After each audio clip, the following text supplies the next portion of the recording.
Kira-kira untuk apply beasiswa tuh harus bisa bahasa Inggris nggak sih?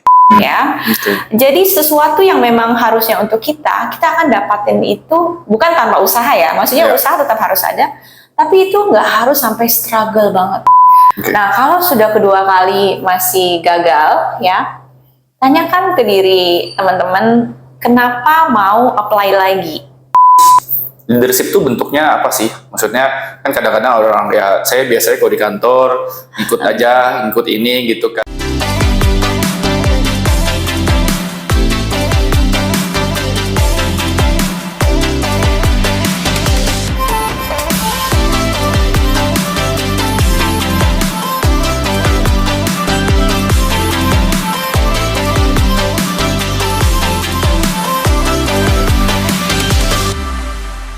Hai, selamat datang di Kumat, kuliah luar negeri di malam Jumat. Bersama saya kembali lagi dengan Doni dari ACC Indonesia.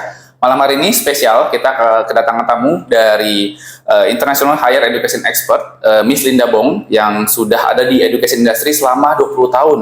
Dan juga former recruiter dari top university di Kanada, British Council, dan juga 3 scholarship awardee. Tanpa panjang lebar, nanti Miss Linda akan cerita bagaimana dia dapetin scholarship-nya. Please welcome Miss Linda Bong. Halo. Miss, salam kenal Miss. Mungkin Miss Linda boleh cerita sedikit dong backgroundnya Miss, how you get the scholarship, scholarship apa aja yang mungkin Miss Linda dapetin. Oke. Kebetulan beruntung banget nih aku sudah dapat 3 beasiswa ya selama hidupku. Yang pertama beasiswa PMDK dari Universitas Atmajaya, Unika Atmajaya Jakarta. Terus yang kedua dari Fulbright, ini salah satu yang sangat bergengsi ya, Fulbright FLTA, Foreign Language Teaching Assistant. Dan terakhir aku dapat beasiswa untuk S2 di University of Florida. Wow, berarti dari S1-nya, terus S2-nya, bahkan tambahan Fulbright-nya pun semuanya murni beasiswa ya? Iya, betul. Oke, cool.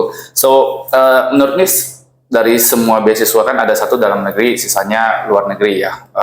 Boleh tahu nggak kenapa akhirnya pilih ke luar negeri? Maksudnya kenapa nggak tiga-tiganya aja cari yang dalam negeri beasiswanya? Oke. Ada plus minus ya, tentu saja mau kuliah dalam negeri dan luar negeri. Untuk aku, kalau memang ada kesempatan untuk sekolah di luar negeri, di jenjang apapun, sebenarnya itu pengalaman yang sangat life changing ya. Jadi benar-benar bisa merubah hidup kita. Ada beberapa hal yang tidak bisa didapatkan di Indonesia, seperti cultural experience ya, jadi pembelajaran budaya-budaya seluruh dunia. Misalnya waktu itu kan aku ke Amerika ya, memang di Indonesia kan Bhinneka Tunggal Ika, very diverse, tapi di situ diversity-nya lebih lagi. Jadi kita ketemu orang-orang, teman-teman dari seluruh dunia yang aku dulu nggak pernah punya teman dari Mongolia atau Zimbabwe gitu ya. Jadi bisa punya network itu. Terus mungkin teman-teman ada yang mau lancar gitu ya di bahasa tertentu. Misalnya di bahasa Inggris, jadi kita pergi ke negara yang berbahasa Inggris, jadi bisa melatih bahasa kita. Misalnya ada minat belajar bahasa Perancis, bisa ke Perancis dan lain-lain gitu ya. Jadi, dan yang terakhir sih aku pikir, bukannya bilang bahwa kualitas kuliah di luar negeri lebih baik, cuma ada satu skill yang aku dapat yang penting banget, itu adalah critical thinking, yang menurut aku di pendidikan Indonesia masih belum advance sekali, dan di sana aku bisa dapetin critical thinking gitu ya. Oke, got it. Nah, mungkin dari di luar negeri nih sepanjang, berarti berapa lama di Amerika? Aku 8 tahun. 8 tahun, oke. Ya, kuliahnya 2 tahun, berarti lanjut kerja atau gimana? Jadi awalnya aku ikut program Fulbright FLTA, itu mengajar bahasa Indonesia selama setahun di University of Florida. Setelah itu aku bekerja, dan setelah bekerja terus lanjut kuliah aku kebetulan spesial, jadi 2,5 tahun, karena 1,5 tahun kuliah dan 1 tahun magang. Jadi pas lulus pun dapat 2 gelar, Master of Education and Education Specialist. Oke. Makanya qualified untuk teaching di Amerika ya? Iya, qualified teaching dan qualified untuk menjadi school counselor di Florida, bersertifikasi ya. I see. Ngaruh banget berarti ya, secara network juga ya, akhirnya bisa panjang di sana. Jadi ya memang setelah kuliah pun nggak langsung balik ke Indonesia ya. Betul. Berkarir dulu, baru balik ke Indonesia and implementasiin apa yang udah dipelajari di sini ya. Betul. Oke. Tapi penasaran deh Miss, dari semua scholarship yang didapat itu tuh one shot atau memang udah coba berkali-kali gitu? Atau kalau udah coba berkali-kali berapa kali sih? Iya nih, memang ya teman-teman mungkin yang mau apply beasiswa nyoba berkali-kali. Ya. Aku mungkin sangat beruntung ya. Jadi waktu aku mengajar bahasa Indonesia itu ada murid aku orang Amerika yang bilang tentang beasiswa Fulbright FLTA dan aku langsung tertarik dan aku apply dan 1 kali langsung dapat. Wow. Iya, jadi aku paham sih untuk beberapa teman mungkin beberapa kali nggak masalah sebenarnya. Tapi maksudnya jangan nyerah, kebetulan aja aku bisa langsung dapat. Tapi memang persiapannya memang sangat matang waktu itu. Oh, oke. Berapa lama kira-kira persiapannya? Ini lumayan udah lama ya, di tahun 2004 ya. Itu mungkin sekitar 3 bulan yang aku lakukan. 3 bulanan sebelum apply si scholarship-nya berarti ya? Betul. Oke, jadi memang meskipun one shot itu tuh bukan lagi ya, karena memang sudah di-prepare semuanya ya dari awal sampai akhir. Dan ada tahapan wawancaranya juga. Dan lama banget tuh ngedraft esainya sih. Ngedraft esai, oke. Jadi memang paling challenging selalu di esai ya? Iya, kalau untuk aplikasi beasiswa memang dan interview juga sih. Interview juga lumayan bikin Oke, berarti dari 3 bulan itu ngedraft esai berapa lama? 2,5 bulan jangan-jangan? Setengah bulannya buat belajar interview. Mungkin ya back and forth ya. Jadi waktu itu teman yang murid aku tadi yang dari Amerika itu juga bantu aku untuk kritik esai aku sampai betul-betul jadi. Ya. Sampai jadi berarti memang nggak bisa sendiri ya, memang harus ada pairing gitu ya teman-teman. Iya, sebaiknya sih ada orang lain yang melihat ya, karena kadang-kadang kita tidak bisa melihat tulisan kita. Kita kadang-kadang cuma bisa melihat tulisan kita dari kacamata kita, dan ada baiknya kita melihat perspektif lain, bisa dari teman, bisa dari kolega atau atasan, bahkan kalau bisa profesional seperti yang saya lakukan sekarang kan saya memberikan professional coaching. Untuk klien-klien yang mau apply beasiswa dan kuliah ke luar negeri. Oh iya, memang itu penting sih ya perspektif dari orang lain ya, karena ya tadi masak aja kita masak sendiri pasti enak. Kalau orang lain coba belum tentu enak. Betul banget. Gitu ya, contoh esainya lah ya. Nah, menurut Miss, 3-tiganya berarti semua one shot? Iya. 3-3 one shot, oke. Berarti apakah sudah kayak ketemu celahnya, as in kayaknya kalau sekali coba pasti dapat nih gitu loh, atau memang sebenarnya emang gampang sih dapat beasiswa atau susah? Rating lah. Iya, apa ya?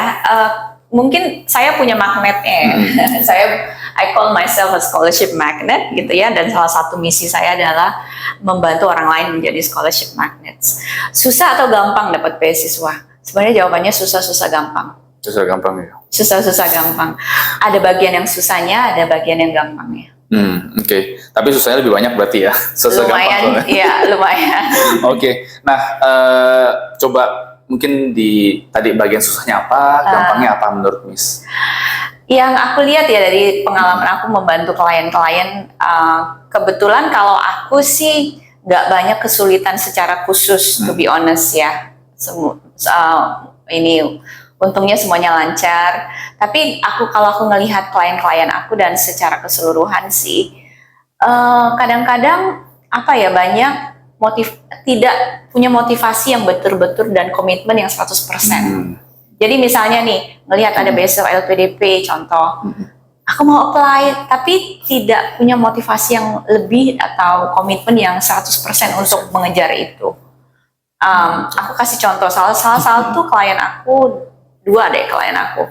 Satu dapat beasiswa LPDP. Dia itu selama sebulan, dia kebetulan muslim, jadi dia bangun sholat subuh jam 5. Setelah dia sholat, dia nggak tidur lagi. Biasanya dia tidur lagi, baru bangun lagi dan kerja. Selama 1 bulan, dia jam 5 sampai jam 6 pagi, itu menyediakan waktu itu untuk belajar IELTS. Selama 1 bulan sebelum dia tes. Dan setelah dia tes, dia langsung dapat nih skor yang dia mau, yaitu 7 ya. Sebentar lagi depan nih berangkat ke Monash ya. Monash University. Jadi komitmen itu harus ada dulu gitu loh. Komitmen itu harus ada dulu. Itu sebenarnya nomor 1. Itu nomor 1 sih ya. Karena ya tadi beasiswa sebenarnya nggak ada yang buka dalam waktu yang panjang ya. Kayak LPDP aja sekarang nanti 25 Februari tutup nih. Kita cuma 1 bulan aja kan. Gitu. Tapi ya tadi kalau misalnya nggak persiapin dengan komitmen itu pasti berantakan lah ya. Iya, dan yang kedua sih ada banyak mindset, mungkin budaya kita ya maunya semuanya last minute, roro jonggrang gitu ya. Sistem kebut semalam. Iya, kebut semalam gitu ya, langsung gitu ya. Jadi itu kadang-kadang menghasilkan aplikasi yang tidak maksimal. Sebenarnya persiapan untuk aplikasi beasiswa itu semakin panjang, semakin matang, ini kesempatan untuk dapatnya jauh lebih besar. Jauh lebih besar, oke. Sebenarnya ya persiapan matang itu sebenarnya kunci utamanya. Sangat banget, sangat banget. Oke.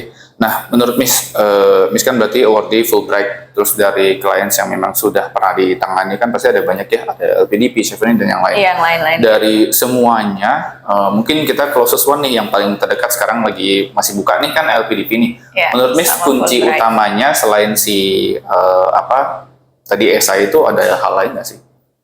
Iya, banyak sih sebetulnya ya. Yang pertama sih memang aplikasi itu harus baik dari end to end. Okay. Ya maksudnya LPDP itu kan, aduh itu stepnya panjang banget. Betul. Gitu kan, seleksi ini, seleksi itu, tes ini, tes itu. Okay. Penulisan esai, terus setelah itu wawancara ya. Jadi betul-betul harus punya komitmen yang luar biasa. Nah, terutama untuk beasiswa sih memang esai itu really is one of the most important evaluation ya. Okay. untuk maksudnya bisa dipanggil untuk wawancara dan ya. dapat. Berarti itu harus esai itu nggak bisa roro jonggrang. Ya, harus berkali-kali ya. Harus berkali-kali, harus draft 1, draft 2, draft 3 dikritik sama orang lain, revisi lagi ya.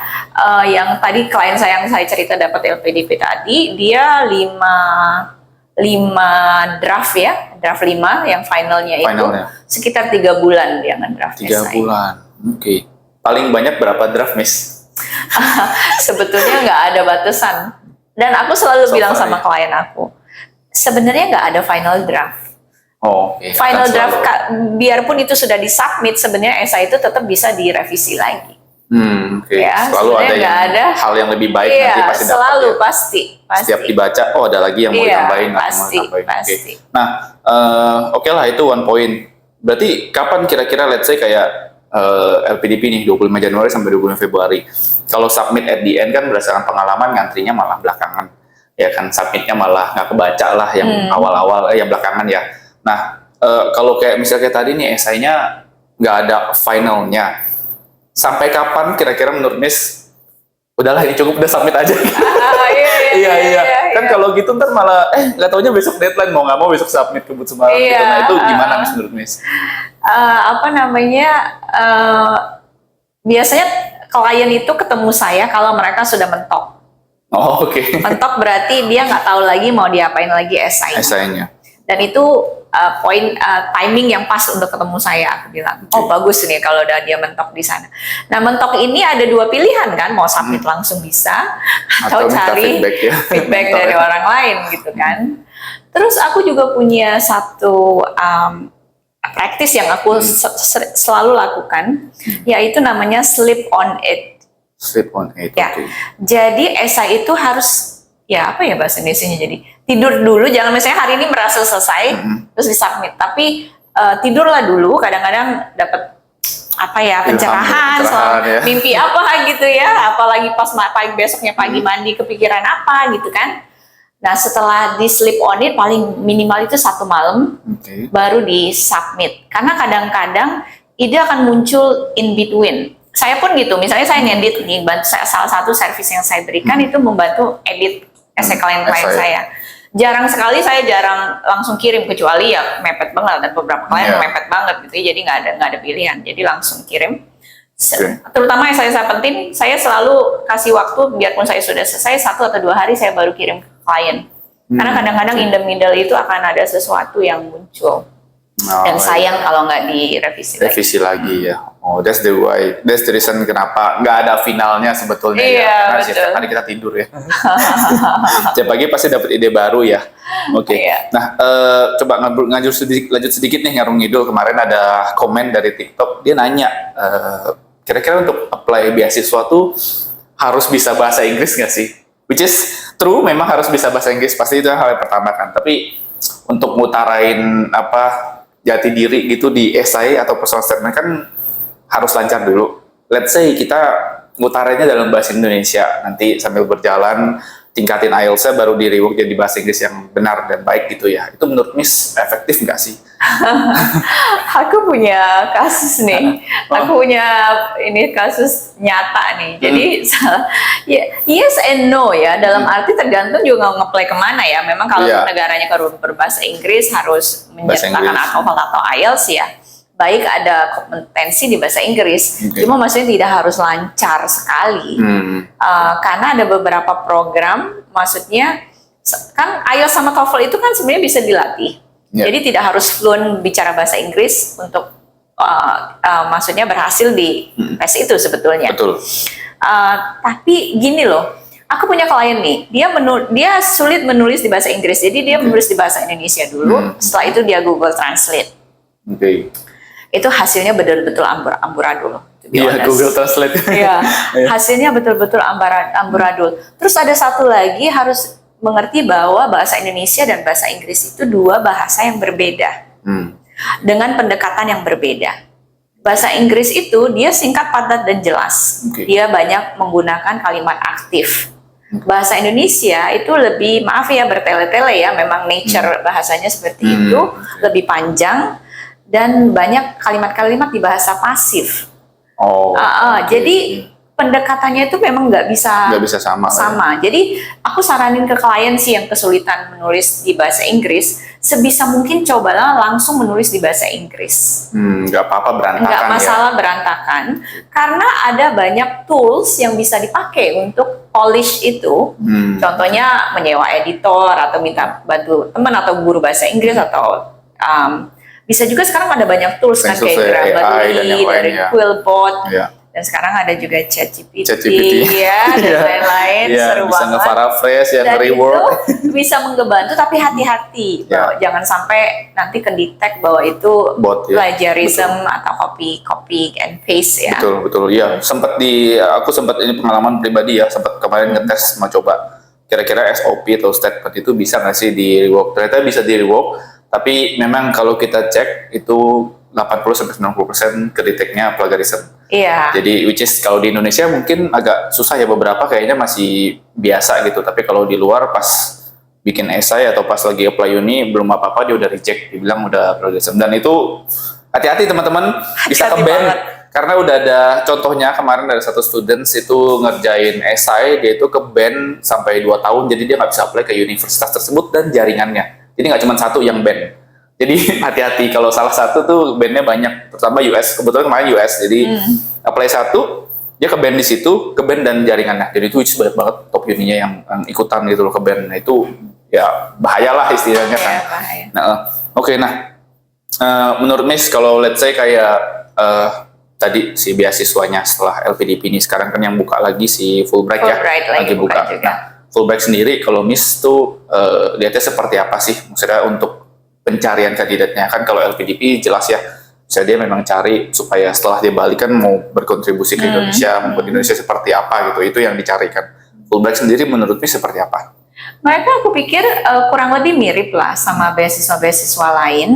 Maksudnya jadi secara umum ya, beasiswa itu komite beasiswa mencari orang-orang yang punya potensi. Ya, potensi untuk menjadi seorang leader, untuk menjadi seorang influencer di negara masing-masing sebetulnya. Cuma memang mungkin ada matriks-matriks tertentu yang dilihat, ya.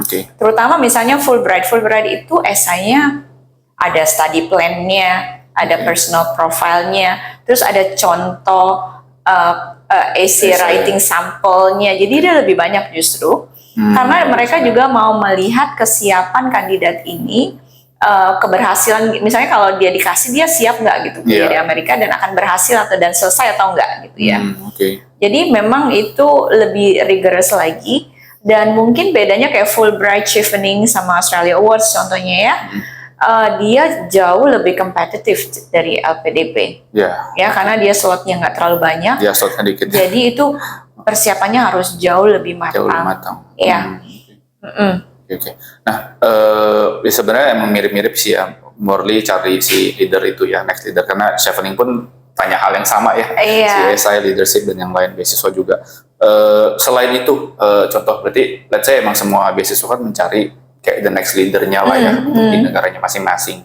Nah, menurut Miss, leadership itu bentuknya apa sih? Maksudnya kan kadang-kadang orang ya saya biasanya kalau di kantor ikut aja, ikut ini gitu kan. Habis itu ntar di rumah juga nggak ngapa-ngapain gitu ya. Jadi saya mau cerita leadernya apa gitu. Saya juga bingung ya. Menurut Miss gimana kalau hal-hal seperti itu dituangkan dalam bentuk esai?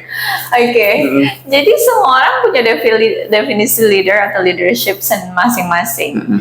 Dan salah satu approach yang bisa dipakai sebenarnya di esai adalah mendefinisikan leader atau leadership itu di esai kalian dan memasukkan kalian ke kotak itu. Dalam arti definisi leader untuk aku ini, dan ini yang aku tunjukkan untuk demonstrate in leadership ini, kan, which is fine. Cuman memang ada beberapa klien yang struggle ya untuk demonstrate ini karena dia nggak banyak yang dia lakukan gitu sudah yang bisa demonstrate ini. Ya, dan leadership itu kan sebenarnya bukan hanya posisi, ya. Jadi ada salah pemahaman bahwa leadership itu berarti seorang manajer atau seorang direktur atau presiden gitu kan. Tapi adalah kemampuan untuk menjadi diri sendiri, untuk menjadi lebih baik dan influence orang lain juga untuk menjadi lebih baik dari versi mereka. Kalau misalnya anak SMA gitu ya, aku bilang leadership itu bisa dalam arti simple sekali bagaimana kamu menjadi seorang leader untuk adik-adikmu. Contohnya, it can be that simple. Ya, it doesn't have to be so big. Misalnya kalau you can be a leader in your community.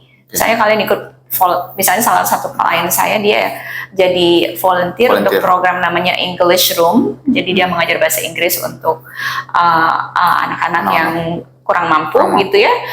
For me it's a form of leadership gitu loh, tanpa harus dia jadi seorang direktur atau apapun itu ya. Sebenarnya bentuknya benar-benar luas banget. Luas banget sebenarnya, dan itu bisa digali. Nah, udah cukup jelas Miss mungkin kalau dari sisi leadership ya. Nah, terus menurut Miss sendiri, kira-kira kalau ternyata nih mencoba beasiswa ini, kan ada orang yang mau coba berkali-kali gitu ya. Menurut Miss, bisa dicoba berkali-kali nggak sih? Maksudnya kayak contoh nih, aku kan pernah di tes preparations ya. Jadi kalau misalnya ngetes GMAT, kalau kita hasilnya dapatnya udah sama sampai 3-4 kali meskipun udah les, itu kita anggapnya udah dia nggak bisa naik lagi gitu loh. Karena kayak dia udah mentok jawabannya sama hal yang sama kemarin gitu. Nah, menurut Miss beasiswa tuh kayak gitu nggak sih? Apakah ketika dia udah bikin esai tahun ini, esai tahun depan sampai misalnya esai ke yang 10 kali, itu bakalan kurang lebih sama gara-gara dia udah mentok di situ? Yes and no. Yes and no. Iya, yes and no. Aku kasih ini ya, share lebih dalam. Jadi kadang-kadang kita ingin sesuatu, misalnya mau dapat beasiswa LPDP, terus kita coba 1 kali nggak dapat. Sebenarnya boleh banget nge-apply kedua kali, ya, kedua kali. Karena kenapa? Biasanya justru pengalaman pertama kita itu bikin aplikasi kedua jauh lebih matang. Karena kita belajar dari proses itu, kan? Jadi pas tahap keduanya itu biasanya jauh lebih baik. Paling nggak kita sudah tahu seluk-beluknya apa yang harus kita lakukan, apa yang kita perbaiki. Nah, kalau sudah kedua kali masih gagal, ya, tanyakan ke diri teman-teman, kenapa mau apply lagi? Ya, kalau misalnya mau nge-apply lagi, kenapa? Dan itu harus tahu tujuan yang jelas, bukan karena terobsesi. Ya, bukan karena terobsesi, aduh pokoknya gue harus dapat LPDP, no matter what, gitu kan. Harus cari why-nya lah ya. Iya, harus cari why yang pas. Nah, terus kadang-kadang tanyakan ke diri sendiri, apakah LPDP memang pas untuk kalian? Apa tidak ada cara untuk tetap, kan sebenarnya LPDP itu bukan tujuan ya. LPDP adalah jalur untuk kalian mendapatkan apa yang kalian mau. Nah, apakah ada kayak jalan lain untuk mendapatkan itu? Contohnya apply beasiswa yang lain, atau tanyakan bahwa apakah mimpi ini memang yang terbaik untuk jalan hidup teman-teman. Misalnya salah satu contohnya klien aku, dia nge-apply Australia Awards, 2 kali gagal. Ketiga kali dia kerja sama aku untuk esainya jauh lebih baik. Cuma dia satu blockage yang besar banget adalah dia nggak kuat pisah sama anak-anaknya yang masih kecil. Oh, Jadi itu setiap tahun menghalangi dia untuk dapat di Australia Awards. otomatis Ya. esainya pun pasti buat struggling ya. Nah, jadi kayak ada sesuatu yang ngeblok dia untuk dapetin itu. Dan aku bilang ini blok yang besar banget, karena kan when I work with my clients itu holistik, nggak cuma ngomongin Yeah. esai ya, semua hal kita ngomongin apa gitu ya. Dan akhirnya dia ketiga kali memang nggak dapat. Dan aku tahu exactly why dia nggak dapat itu. Ya, because she's blocking herself lah, basically self sabotaging lah sebenarnya. Dan dia akhirnya menyadari bahwa dia memang mau S2, Oke. tapi itu nggak harus di Australia. Akhirnya dia memutuskan untuk ngambil S2 di UI. Dan dia merasa sangat happy dengan keputusan itu, karena yang dia mau pelajari ada di UI dengan kualitas yang sangat baik, dan dia tidak harus pisah sama anak-anaknya.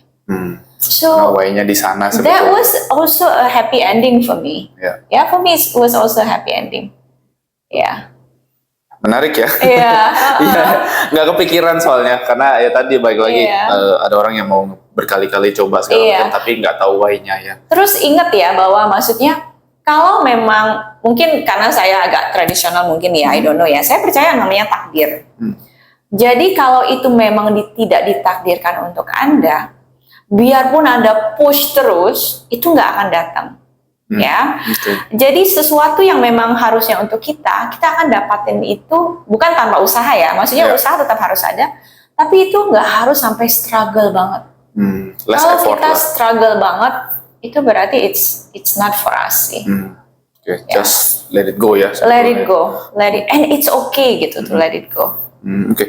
Nah, menurut Miss kira-kira kan kadang-kadang tadi ya baik lagi untuk cari why itu kan nggak gampang ya. Iya. I mean nggak semua orang paham dirinya. Ada tips nggak sih Iya. secara khusus untuk nyari why-nya itu? Iya betul, banyak refleksi sih, banyak refleksi, masuk ke diri. Kebetulan saya guru meditasi ya, jadi kalau saya sih tinggal meditasi masuk ke dalam gitu, tanyain banyak refleksi ya, maksudnya Oke. oh, kenapa ya saya mau nge-apply LPDP, tujuan saya akhir itu apa sih?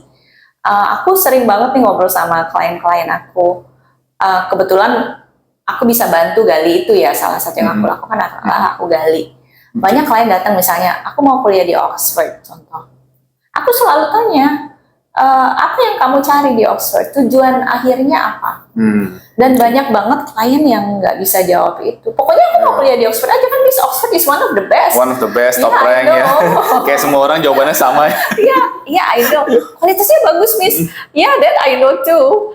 But what do you hope to gain gitu di situ? Mau dapetin apa gitu di Oxford? Iya. Ya itu yang harus digali. Banyak tanyain diri sendiri.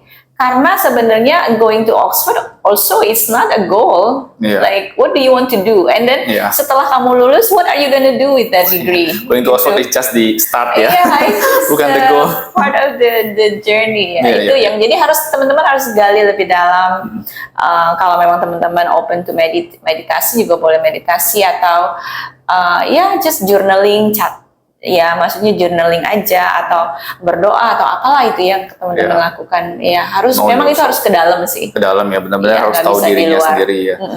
Oke, berarti Sekarang ada banyak coach juga contohnya iya, kan. meditasi dan yang lainnya coachnya udah mulai banyak. Coaching segala macam, banyak banget channel sekarang. Oke, jauh lebih gampang lah sebenarnya Iya. sekarang ya. Kalau zaman dulu mau nyari beasiswa cari internet juga susah. Ya. Iya benar. Ngirim application harus pakai surat. Aduh teman-teman ya, itu beasiswa itu banjir loh, Banjir. banyak banget beasiswa, banyak banget. So there is always a way kalau mau. Ya, not even kayak LPDP buka setahun 2 kali ya. 2 kali. Terus kalau misalnya emang 2 kali gagal, nggak harus nunggu yang tahun depannya, bisa coba yang Benar. lainnya kan. Jadi setahun bisa coba lebih dari 10 scholarship sebetulnya ya. Aduh, banyak banget tuh klien-klien aku yang benar-benar scholarship hunter aku bilang Iya. ya. Saya udah semua Miss Fulbright, udah.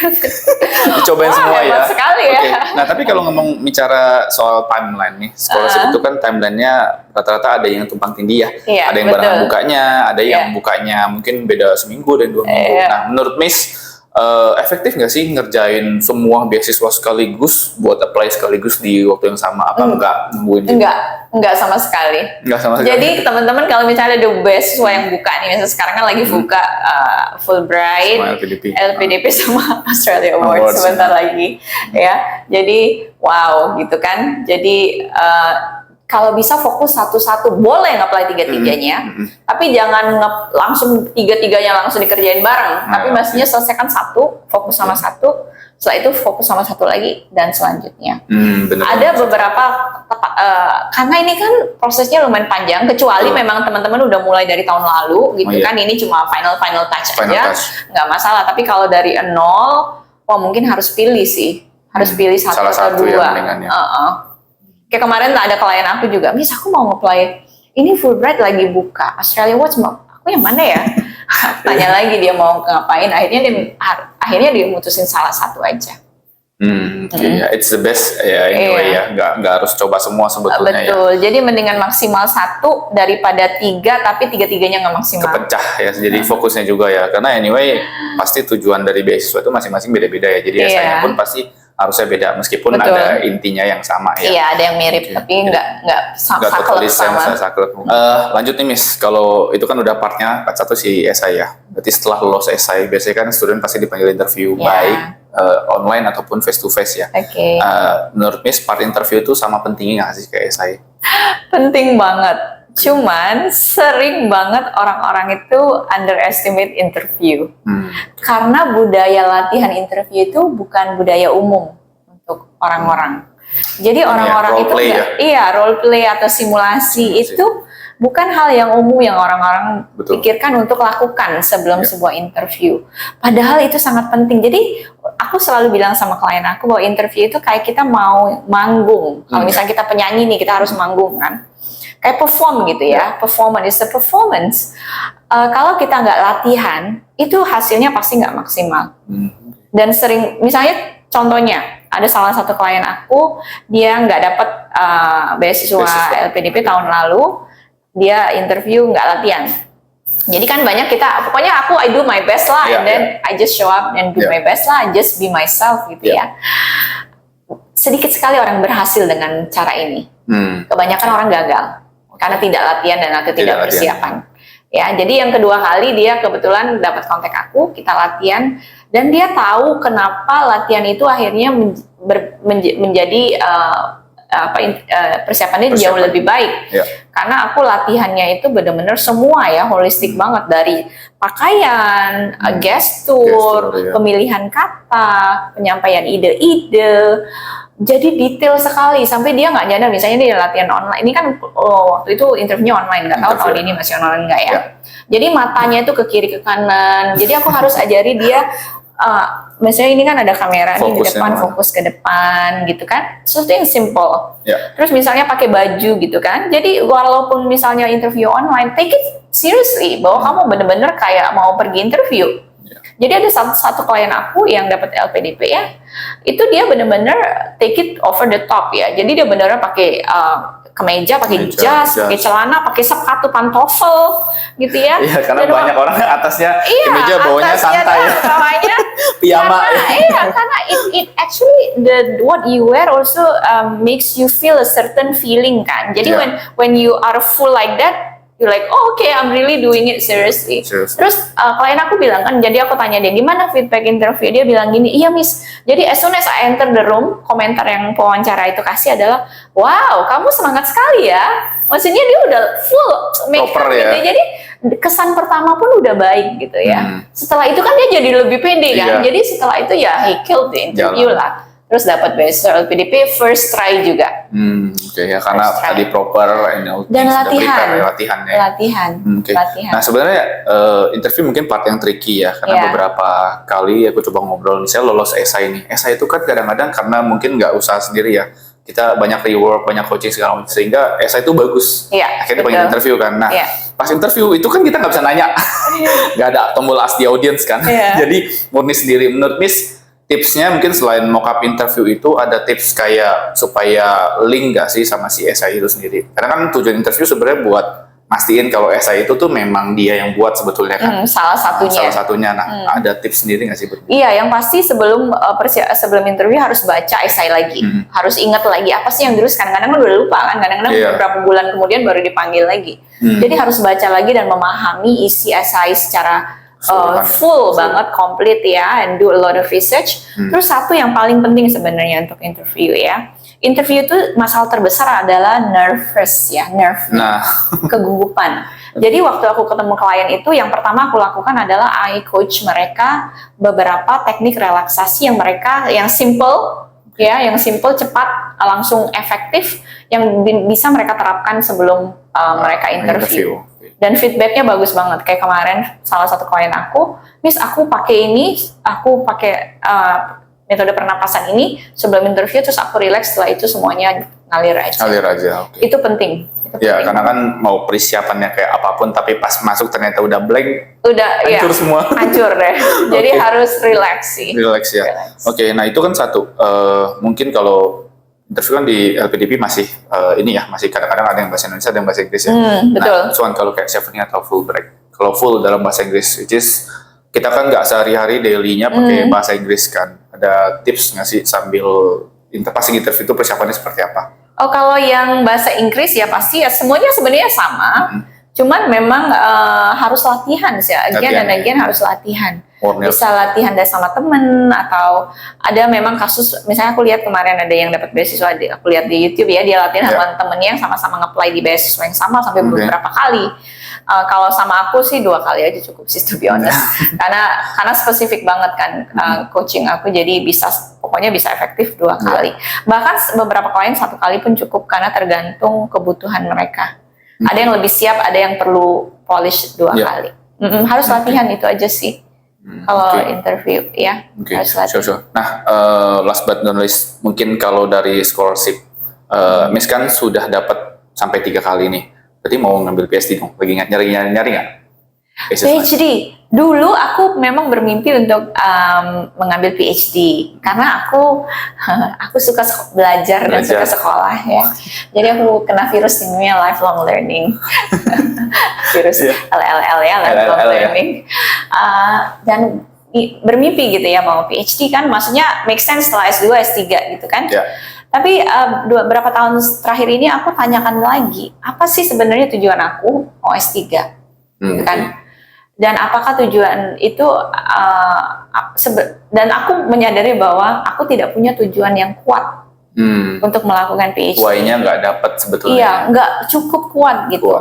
Dan aku menyadari bahwa PhD is not for me now, tapi aku tetap belajar, tapi dengan ngambil sertifikasi sekarang banyak. Misalnya sekarang aku lagi ngambil coaching certification, ya. Terus tahun depan aku ada rencana, aku sudah dapat meditation certification, tahun depan mau ngambil lagi yang international.